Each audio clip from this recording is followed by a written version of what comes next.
Crack your knuckles often? You might love the sound. But is it actually dangerous? Most people think it causes arthritis, but science says it doesn't. That popping sound isn't bones, it's actually a gas bubble in your joint fluid. When you stretch your fingers, pressure drops, a bubble forms, and then pop.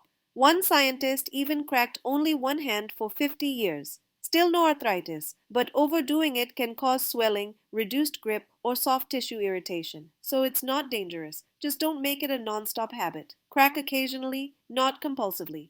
Follow Smart Biology Hub for more science.